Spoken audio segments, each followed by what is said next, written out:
nós nos alegramos sobremaneira por Deus ter nos permitido que este salmo, o Salmo 130, pudesse ser lido e comentado na exortação desse dia.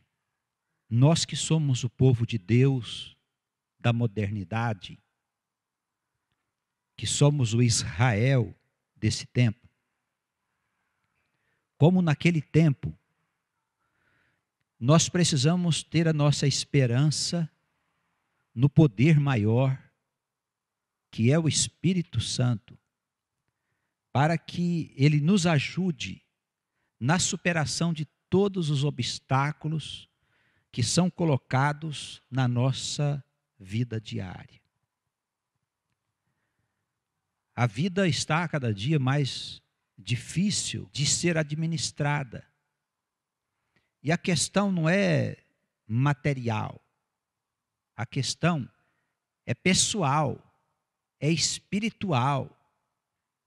É na forma como nós desenvolvemos o nosso relacionamento com as pessoas que vivem ao nosso lado, com os nossos filhos, com a nossa esposa, com o nosso marido,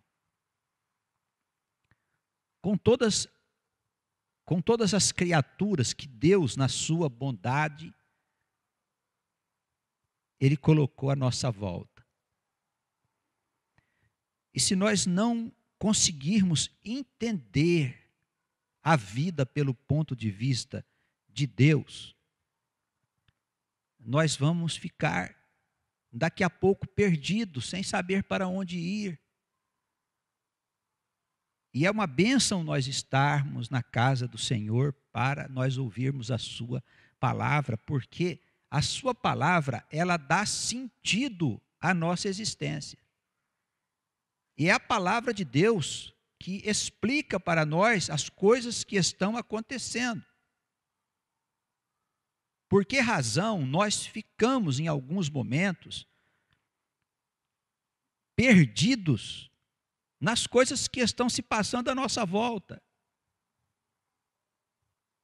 Não existem explicações lógicas e racionais para os processos comportamentais que nós estamos vendo nos nossos dias.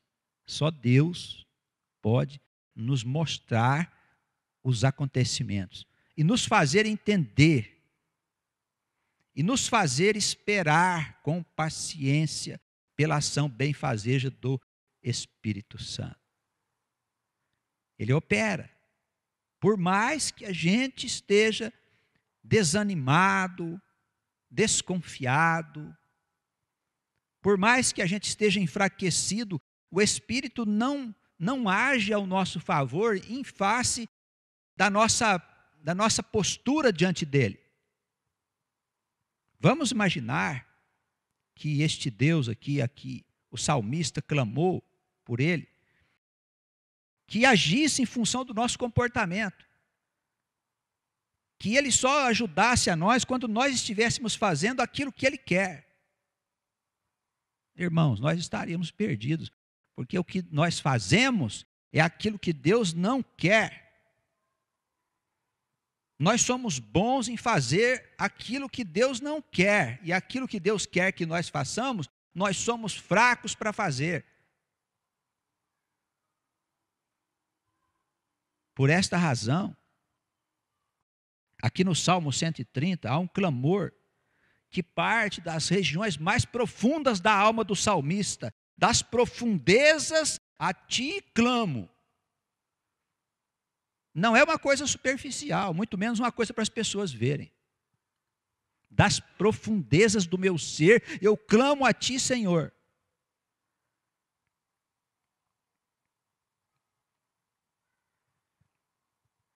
Em todos os tempos da humanidade, este mesmo Deus, o Deus que hoje nos fala através da sua palavra, ele falou ao seu povo, ele mostrou caminhos, ele deu vitória ao seu povo nos obstáculos, nas dificuldades, nas batalhas. fazendo com que o seu povo se movesse ao longo da história desta humanidade e pudesse fazer chegar até nós, até os nossos dias, toda essa instrução, todo esse consolo, toda essa esperança que nos é entregue gratuitamente. Não custa nada. Você não precisa fazer nada, é só receber.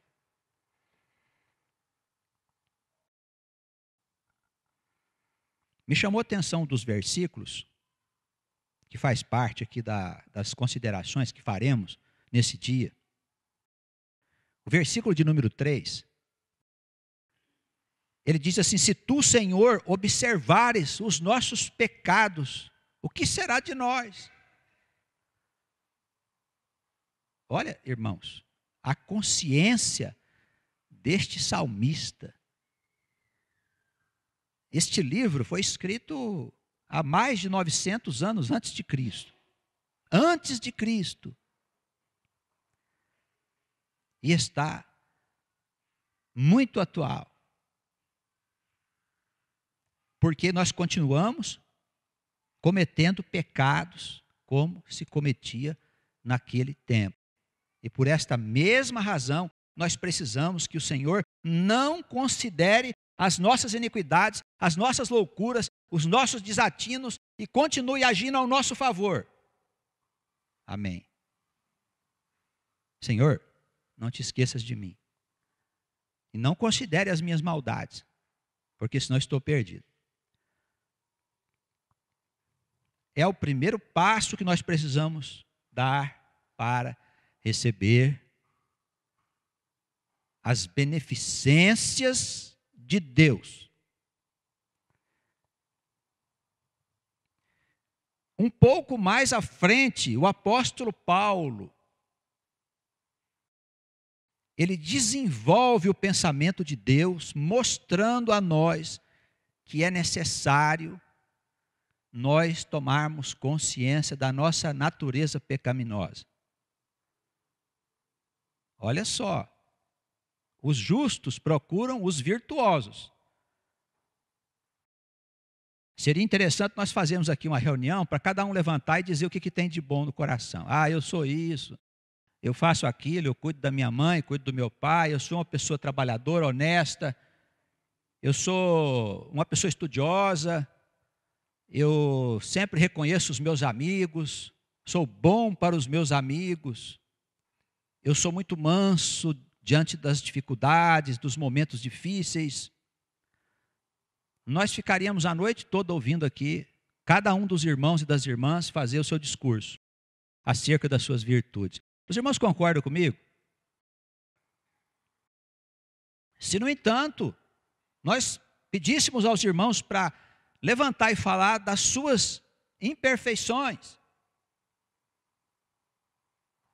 daquilo que você acha que não é bom, que existe em você,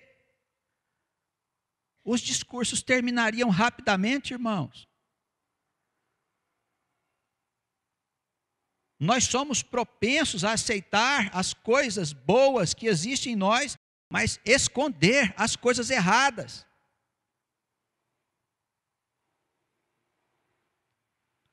Quando Cristo veio ao mundo, Ele nos ensinou a olhar para dentro dos nossos olhos. É até uma passagem interessante que ele diz assim: olha para o galho que está dentro dos teus olhos, em vez de ficar vendo o cisquinho no olho do teu irmão.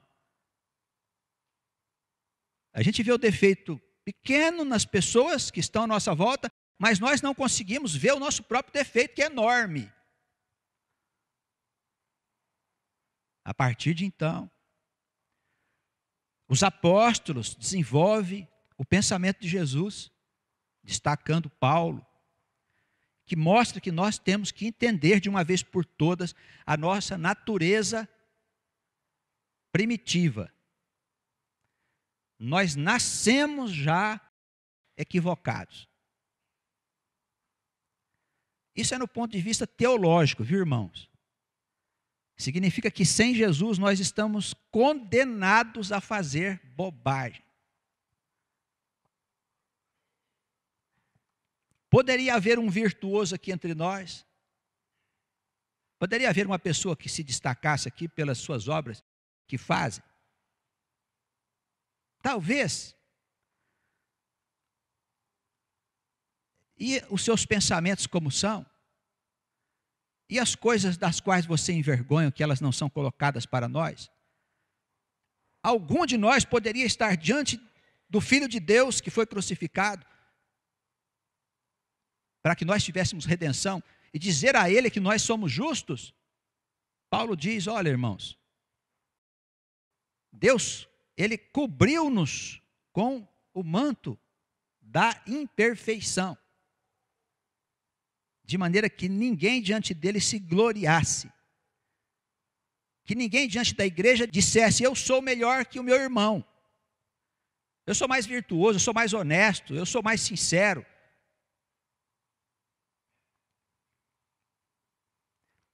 Tomemos a passagem do publicano e do fariseu, que está nos evangelhos. O fariseu era um religioso tradicional, cumpridor dos seus deveres. Não faltava nenhuma reunião da sinagoga, que era a igreja nos tempos de Jesus. Nenhuma, ele era um sujeito bom.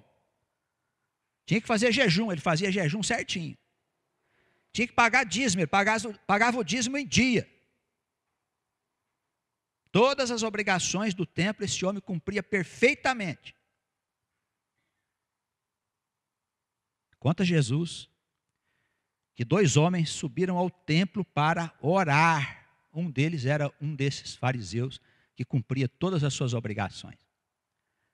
Outro era um publicano cobrador de imposto, desonesto e tudo mais. O fariseu chegou diante do Senhor, do templo, o altar estava ali, diz, graças te dou, ó Pai. Eu tenho cumprido com todas as minhas obrigações. Sou um homem honesto, cuido dos meus pais, pago o dízimo, faço jejum. Não sou como os pecadores, como esse publicano que está ali, publicano lá de joelhos no chão, nem olhava no templo. O publicano batia no peito, disse, Senhor, eu sou pecador, Senhor, me ajuda. Jesus disse, olha, aquele lá foi justificado, este aqui foi condenado. Por quê? Irmãos, porque na igreja de Cristo nós precisamos olhar para nós e entender que nós não somos nada. E se somos alguma coisa, nós somos materialmente, percebe isso? A gente ganha um certo tanto de dinheiro pelo nosso trabalho, pela nossa profissão, pelo nosso negócio, pelo título que nós temos, mas é só isso, irmãos. E se nos for tirada todas essas coisas, o que sobra de nós? Essa aqui é a pergunta que nós temos que fazer. Se nos for tirado os recursos, o trabalho, o que vai sobrar? Pois quando morremos, todas essas coisas nos são tiradas. E o que levamos daqui? É isso que Jesus quer nos dizer quando ele diz, ajunta tesouro no céu. Porque os tesouros da terra, a traça corrói, os ladrões roubam. Os irmãos estão entendendo o que Jesus veio trazer para nós?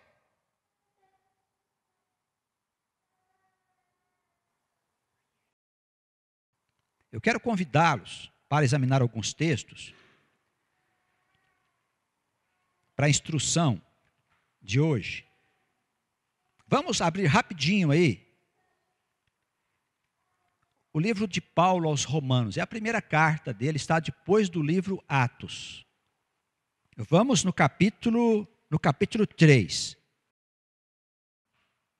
A escrita dessa carta aqui é um pouco pesada. Às vezes os irmãos podem dar uma olhada assim e ficar meio assustado, mas não fique não. Desta carta, chamada Carta de Paulo aos Romanos, à igreja de Roma, daqui se tirou toda a teologia desse apóstolo. Por isso, aparentemente é um escrito complexo, mas não vamos interpretar. Eu quero só citar aqui aos irmãos algumas passagens que Paulo fala a respeito da natureza do homem. Dessa coisa de ser justo, de ser bom, de ser legal, de ser sábio. Olha só o que ele diz. Aí, a partir do versículo 10, ele cita algumas passagens da Escritura Antiga, Salmos, Isaías e outros profetas.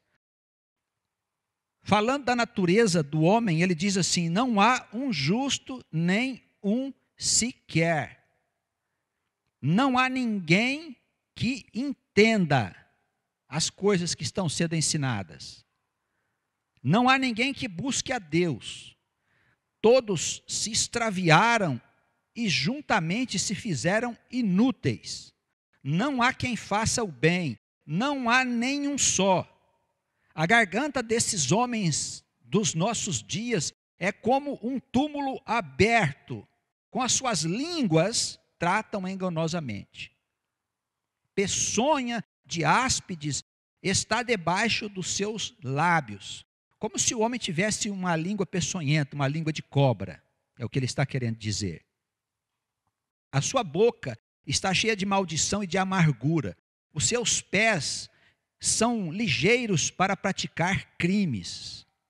Em seus caminhos há destruição e miséria. Eles não conheceram o caminho da paz. Não há temor de Deus diante dos seus olhos. Não há temor de Deus diante dos seus olhos. Esse é o estado do homem segundo o apóstolo Paulo. Não há um sequer. Então, irmãos, nós estamos destituídos da glória de Deus. O estado da nossa humanidade, dos nossos dias, é um estado de corrupção generalizada, irmãos. O nosso coração, os nossos interesses, os nossos pensamentos estão mais voltados para as coisas mundanas, para as coisas desse mundo, do que as coisas eternas, mais para o mal do que para o bem. Alguns perguntam: mas pastor, por que estão acontecendo tantas coisas tristes hoje em dia, tragédias, confusão e desentendimentos? Ora, irmãos, estão distantes do bem. O bem e o mal são sementes que você pode plantar que dão seus frutos. Eles escolheram plantar a semente ruim. Resultado: a colheita está sendo de péssima qualidade. E não acabaram de colher ainda não. Espera um pouco, para você ver a confusão. Nós precisamos ter consciência disso aqui. Não há um sequer que faça o bem. Então não diga eu sou bom. Não diga. Mas diga que você tem um Senhor que, apesar dos teus pecados, quer te ajudar. É aí que nós conseguimos encontrar esperança. Aí a gente pode encostar que a parede é pedra. Não é parede prestes a cair, não, né? Tem algumas doutrinas no mundo que é uma parede prestes a ruir. Você encosta lá, aquilo é mais de homens do que de Deus. E o Espírito Santo há de dar olhos de ver aos irmãos, para que os irmãos compreendam bem o que é uma coisa e o que é outra. Nós não podemos fazer confusão.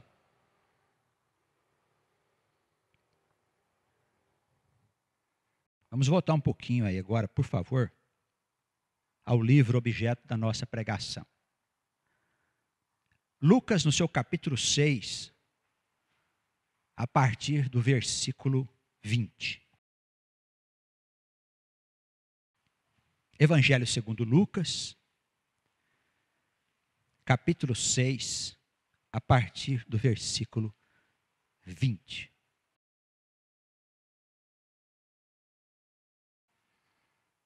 Irmãos, eu apreciei aqui algumas passagens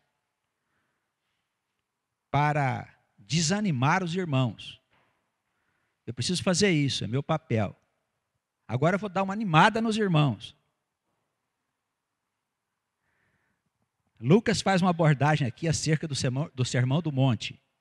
O Sermão da Montanha ele está bem mais desenvolvido no Evangelho segundo Mateus. Aqui Lucas está mais resumido.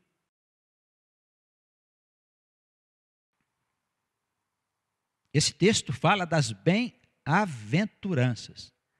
Sabe o que significa a palavra bem-aventurado? É aquele que recebe um favor de Deus. Significa que nós, sem merecermos, recebemos o favor de Deus. Ele nos ama. E por isso nos enviou o seu Filho para nos salvar, estando nós em pecados, como eu sempre digo. Então somos um povo escolhido por Jesus. Não fomos nós que escolhemos Jesus, foi Jesus que nos escolheu. É diferente. Ele é o nosso pastor e nós somos as suas ovelhas. Ele disse: meu Pai, eu cuidarei das ovelhas que o Senhor me deu. Então estejamos felizes com isso. Amém? O que somos, o que fizemos, o que podemos fazer sem Cristo, olha, nem imagine, irmãos. Nem queira pensar. Sem Cristo, sem temor a Deus, sem respeito ao Senhor, nós fazemos todas as sandices possíveis. Ainda bem que nós temos o Senhor. Ainda bem que nós temos o Senhor. Mas cada um de nós tem a sua tralha, a sua cruz. Cada um de nós carrega as suas inclinações. Um é de um jeito, outro é do outro. Mas o que importa não é o que você fez, mas o que você pretende fazer agora que você sabe que é uma ovelha do Senhor. Faça o melhor que você puder, conforme a vontade do seu pastor. Pastor que é Jesus, tá bom? Então aqui nas bem-aventuranças, ele chama de bem-aventurado a nós. E ele fala como é o seu povo, que somos nós. Ele não quer saber onde você mora. Se é no condomínio, na favela, se é no palácio, na choupana, no rancho, se você está estudado, se você tem títulos, se tem letras ou não, se é branco, negro, homem, mulher, mais ou menos. O pessoal hoje que é mais ou menos, né? Ele não está perguntando nada disso, irmãos. Ele disse: vós sois as minhas ovelhas. Eu já fico tranquilo. Já fico tranquilo, porque eu sei o que sou. E deve ter coisa que eu não sei que sou também. Ele sabe. Davi dizia: olha, tem pecados que eu nem sei que cometo. Me livra também desses. Mas nós estamos diante de um pastor que nos ama do jeito que nós somos. Esse é o ponto fundamental da igreja de Jesus. E ele fala aqui nas bem-aventuranças acerca de nós. E convém a gente lembrar desses princípios. Ele inicia aí o seu discurso dizendo assim: bem-aventurados vós os pobres, porque vosso é o reino de Deus. Bem-aventurados vós que agora tendes fome, porque sereis fartos. Bem-aventurados vós que agora chorais, porque haveis de rir. Estaria o Senhor aqui falando da pobreza material? Se fosse assim, nós vamos dar as nossas coisas todas para os pobres e vamos ficar pobres como eles. E aí temos a certeza de sermos bem-aventurados. Estaria ele falando da pobreza do dinheiro? Não, ele está falando aqui de uma outra pobreza. É a pobreza de espírito. É quando nós deixamos as nossas vaidades para dar hosanas a Jesus e dizer que Ele é o Senhor. Amém? Na igreja a gente tem que dizer assim: ó, Senhor, és tudo, não sou nada. Deu certo, graças a Deus, a Jesus nosso Senhor e Salvador. Deu errado, eu fui culpado. Porque o Senhor só quer o nosso bem, só faz o bem para nós. Então eu não posso ser rico de espírito. O que é um rico de espírito? É o sujeito que sabe tudo. Você aguenta um sabe tudo na igreja? Pois aqui é um lugar de aprender. Nós todos estamos aprendendo. Antes da pregação, eu conversava com um dos irmãos da igreja, um presbítero da igreja, e falávamos sobre o entendimento da Escritura. Eu disse a ele assim, eu vejo hoje que um ano atrás, eu vi algumas coisas na Escritura de uma forma, e hoje eu vejo de outra. Por quê? Porque eu estou aprendendo a cada dia com o Espírito Santo. Amém? Então eu não posso dizer que eu sou alguma coisa. Tem um filósofo, até ligado ao cristianismo, que viveu 350 anos antes de Cristo, chamado Sócrates. Ele dizia assim, a única coisa que eu sei é que eu não sei de nada. Entendeu o mecanismo da coisa, irmão? Minha irmã, eu preciso ser pobre de espírito, não rico. O rico de espírito é um sujeito orgulhoso. Ninguém consegue ensinar ele, nem o Espírito Santo. Bem-aventurados os pobres de espírito, porque vosso é o reino de Deus, com toda a sua glória, com todo o seu poder. Então, simplicidade e humildade na casa do Senhor, e vamos servir. E vamos aprender a cada dia com Jesus. Com Jesus. Vós que tendes fome, irmãos, vivemos num mundo de muitas injustiças. Fosse dado a nós a condição de corrigir as injustiças do mundo, com certeza nós o faríamos. Mas essas injustiças serão corrigidas pelo Senhor. Olha, ele fala aqui sobre rir e chorar. Tem gente que só ri. Tem gente que só ri. Parece que não tem nada de ruim acontecendo na vida daquela criatura. Outros estão servindo o Senhor e choram. E passam por dificuldades, e passam por provas. E o Senhor diz, bem-aventurados quem está chorando, e não quem está rindo. Ah, então Jesus gosta de sofrimento. Deve ser masoquista. Quer ver eu sofrendo? Não, meus irmãos. As nossas dificuldades nos preparam para algo muito maior. O Espírito Santo, para agir na nossa vida, para corrigir as coisas na nossa vida, precisa das nossas aflições. Por quê? Porque quando nós estamos sofridos, nós estamos mais perto do Senhor. Essa é a verdade. Quando bate o desespero, a gente vai para o quarto orar. É isso que a gente faz. Quando a gente está contente, o que nós fazemos? Vamos comer, vamos beber, vamos sorrir, vamos nos divertir, vamos passear, vamos comprar, vamos consumir. Está tudo bem, mas não está nada bem. Estamos de braços dados com o espírito desse mundo. E quando a gente está passando por uma dificuldade, nosso filho está doente, uma filha nossa está enferma, nós estamos com dificuldades financeiras, estamos com aflição no nosso casamento, no nosso relacionamento, a quem nós recorremos? Ao Senhor. Estamos mais perto do Senhor quando nós estamos enfraquecidos. Ele disse, bem-aventurados vós que passais por aflições, porque rireis e saltareis como os bezerros quando saem das estrebarias, saltando, alegres e felizes. Grandes coisas o Senhor ainda tem para nós. Amém? O melhor de Deus ainda está por vir. Não veio ainda. Vamos confiar.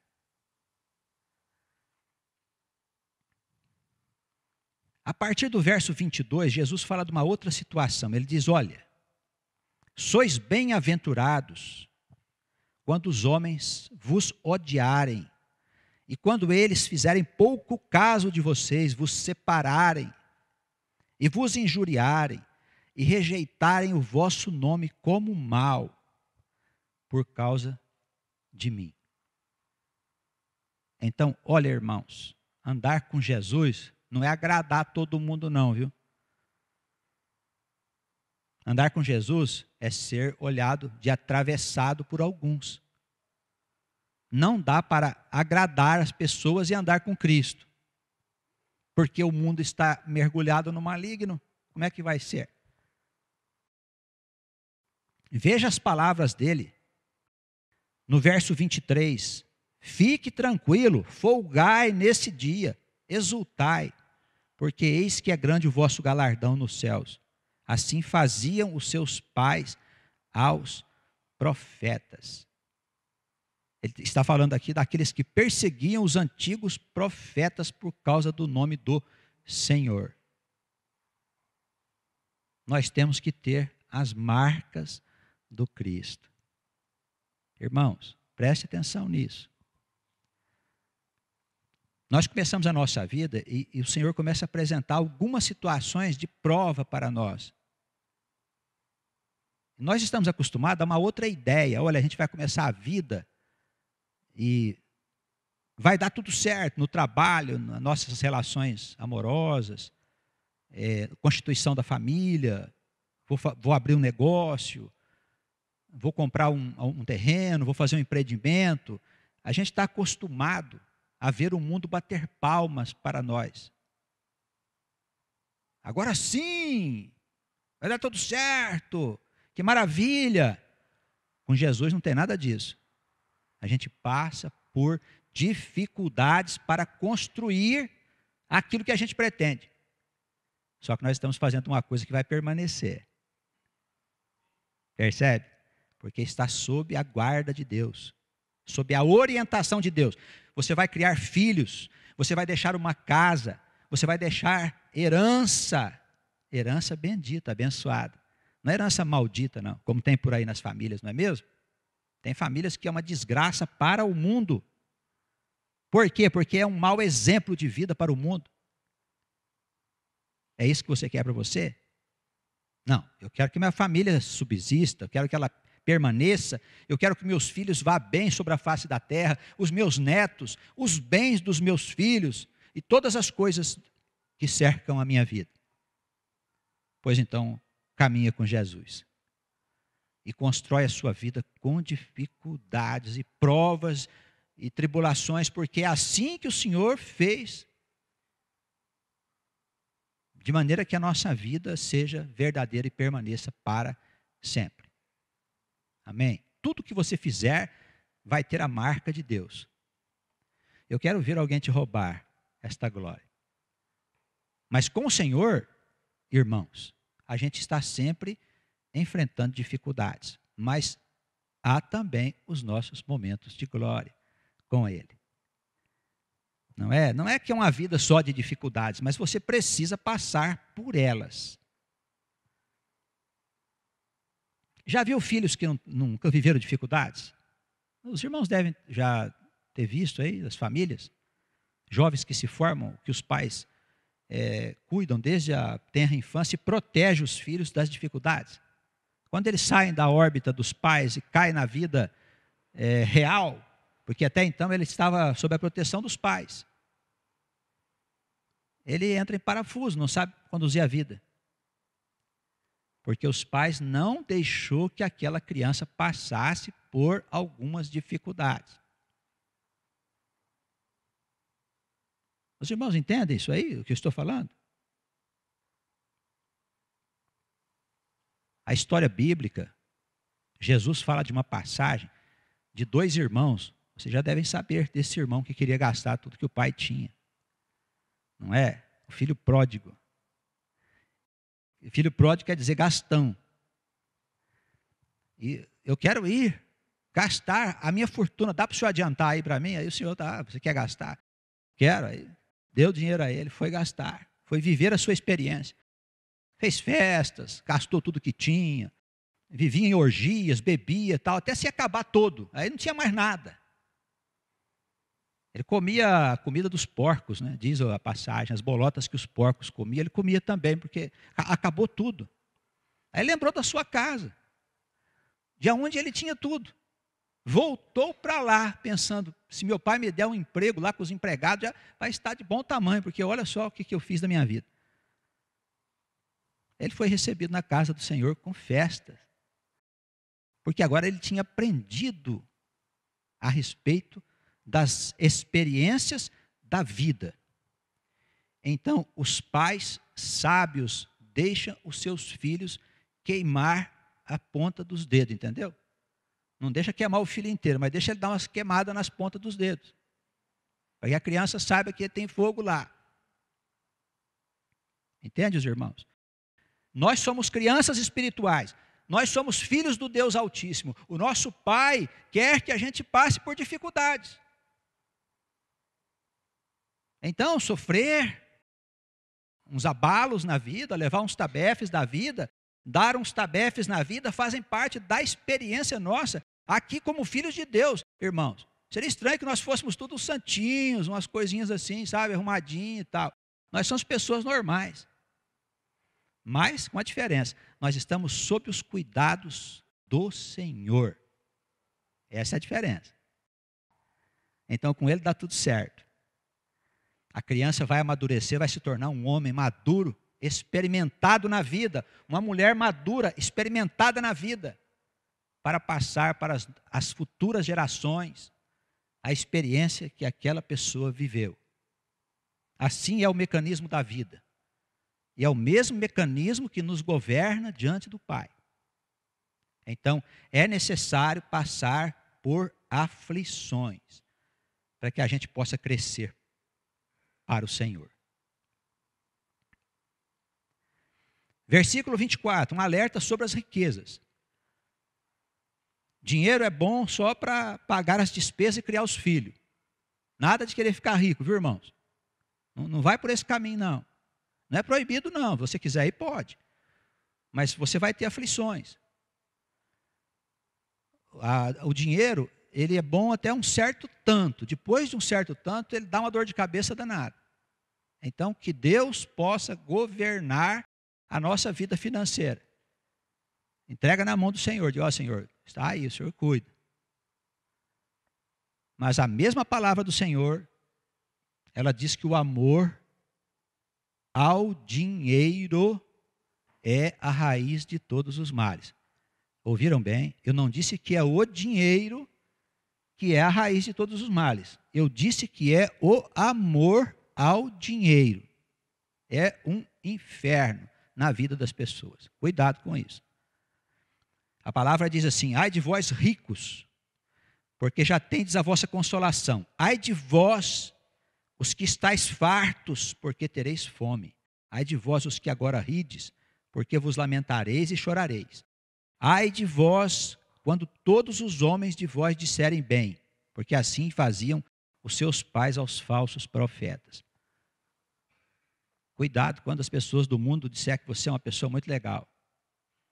Quando o povão aí fora, ó, que bebe, que pinta, que borda, que não tem temor a Deus, que a vida é só folia, diversão. Se essas pessoas estão falando para você que você é uma pessoa muito bacana e legal, ele está dizendo aqui, cuidado, hein? É melhor que eles falem que você é um sujeito diferente. Nossa, você ficou diferente. Onde é que você está indo? Ah, estou indo na igreja. Nossa, o que aconteceu com você? Quando eu me converti ao Senhor, muito tempo atrás, eu achava que todos os meus amigos também iam compreender o que eu compreendia. Então eu procurava os meus amigos para contar para eles a experiência que eu tinha vivido e como tinha sido importante encontrar o Senhor, que deu sentido à minha vida. Aí eles diziam assim para mim: ah, fica tranquilo, isso vai passar. Passar? É, vai passar. Alguns amigos meus já ficaram assim como você. E não passou até hoje. Eles passaram, eu continuo por aqui, com Jesus, graças a Deus. Entende, irmãos? Então, se a gente é meio estranho para as pessoas lá de fora, ótimo. Cuidado quando eles te abraçarem e disserem, ó, você é muito bacana. Porque assim eles diziam dos falsos profetas. Nós podemos presentear, agradar um amado nosso, uma amada nossa, mas sem exageros, né, irmãos? Sem exageros. A vida do homem de Deus é uma vida equilibrada. Ele come com moderação, ele bebe com moderação. A sua palavra, a maneira dele se referir, a sua maneira de falar, as expressões que ele usa, são todas moderadas. Percebe?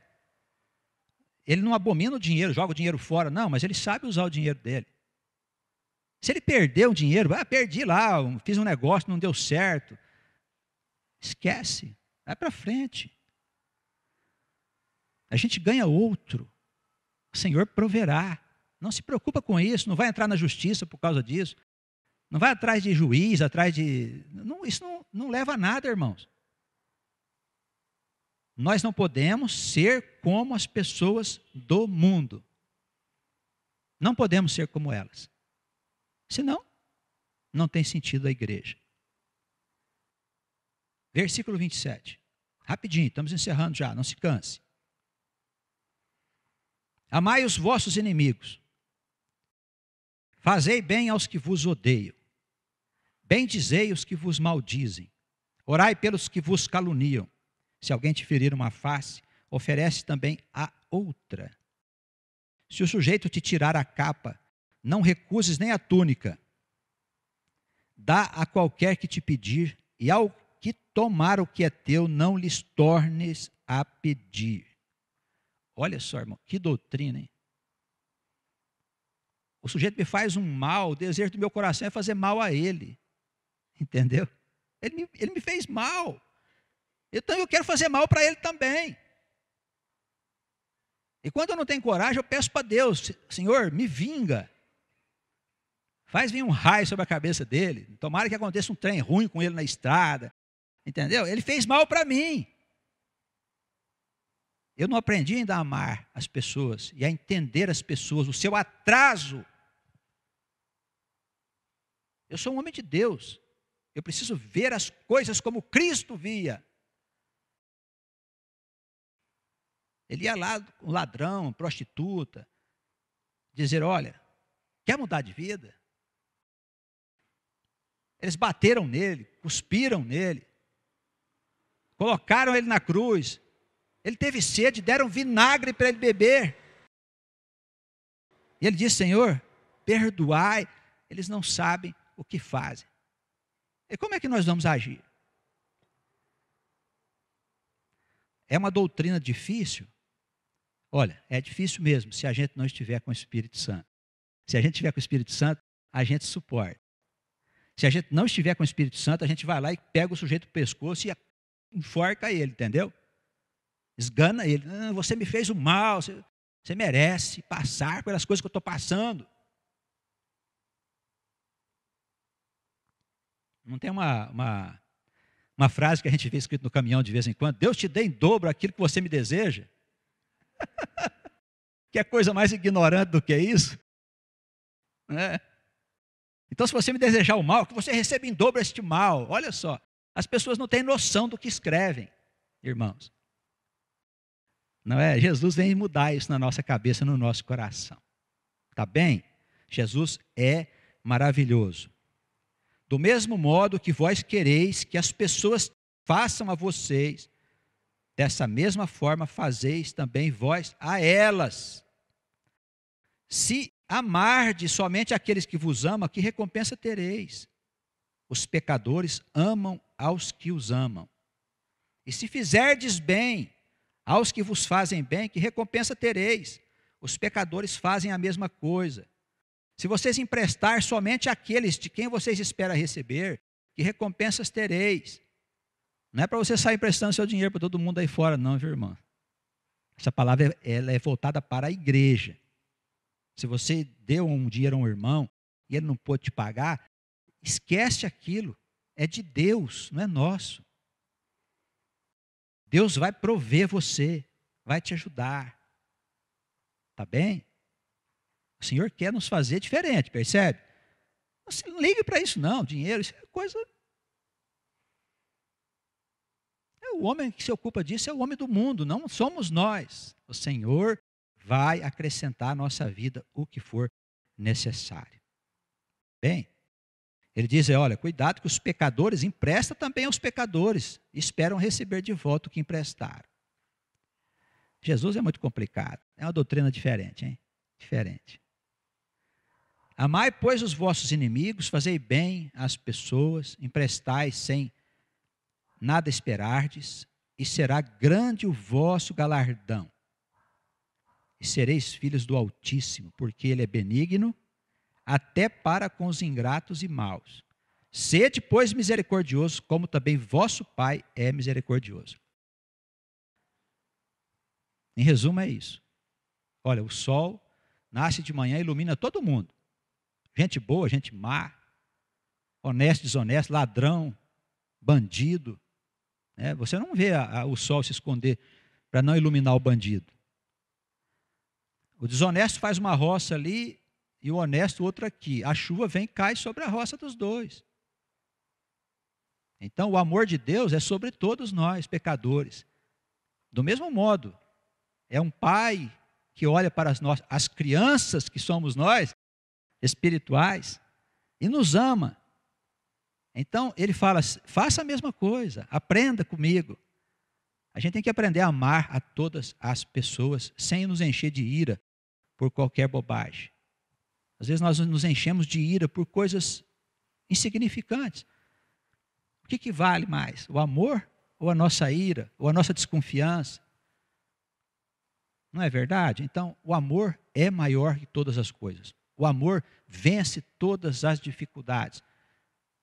O apóstolo Paulo diz, ele não falha nunca. Em qualquer circunstância, ame, espera, dá certo. O amor é uma coisa maravilhosa, o amor de Deus. Tá bem? Ame com o amor de Deus e tudo correrá bem. Que a igreja seja abençoada, os irmãos reunidos aqui e os que recebem a palavra em outras cidades e continentes. Amém.